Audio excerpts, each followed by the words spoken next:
నర్సరావుపేటలో వైభవంగా కార్తీక పౌర్ణమి భక్తులతో మమేకమైన MLA doctor Chedalavada Arvind బాబు. హిందూ మత విశ్వాసాల్లో ప్రత్యేక స్థానాన్ని పొందిన కార్తీక పౌర్ణమి పండుగ నర్సరావుపేట నియోజకవర్గంలో అత్యంత వైభవంగా నిర్వహించారు. మహిళలు సాంప్రదాయబద్ధంగా శివుణ్ణి హారతులు ఇచ్చారు.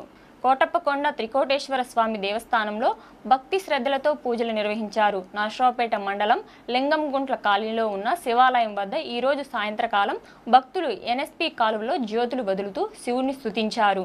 ఈ దృశ్యం చుట్టూ మొక్కుబడి, మంత్రోచ్చరణలు, భజనలతో వాతావరణం దైవికంగా మారింది. ఈ సమయంలో ఏర్పడిన ఈ ఉత్సవానికి ఎమ్మెల్యే డాక్టర్ చెదలవాడ అరవింద్ బాబు స్పెషల్ గెస్ట్ గా పాల్గొన్నారు.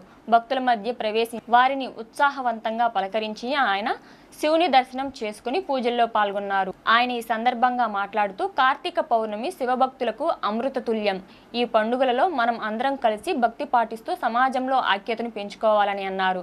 అనంతరం పాతూరి శివాలయానికి చేరుకున్న ఎమ్మెల్యే అరవింద్ బాబు శివలింగానికి పాలు, తేనె, తులసి, బిల్వ పత్రాలతో అభిషేకం చేయించారు. అభిషేకం తర్వాత భక్తులతో మమేకమై మాట్లాడిన ఆయన వారి సమస్యలు, యోగక్షేమాలను శ్రద్ధగా విని తగిన చర్యలు తీసుకుంటామని హామీ ఇచ్చారు.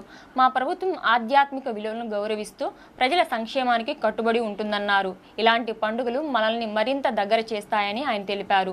ఈ కార్యక్రమాల నిర్వహణలో శివాలయ కమిటీ, స్థానిక నాయకులు కీలక పాత్ర పోషించారు. కార్తీక మాసంలో రోజు జరిగే వ్రతాలు, పూజల ద్వారా భక్తులు తమ జీవితాల్లో శాంతి, సమృద్ధిని పొందుకుంటారని స్థానికులు చెప్పారు. ఎమ్మెల్యే చెదలవాడ అరవింద్ బాబు ఈ పండుగల్లో చురుగ్గా పాల్గొనడం వల్ల స్థానికుల్లో ఆయన పట్ల మరింత ఆదరణ పెరిగింది. ఈ కార్యక్రమంలో స్థానిక గ్రామస్తులు, మహిళలు, యువత పాల్గొన్నారు.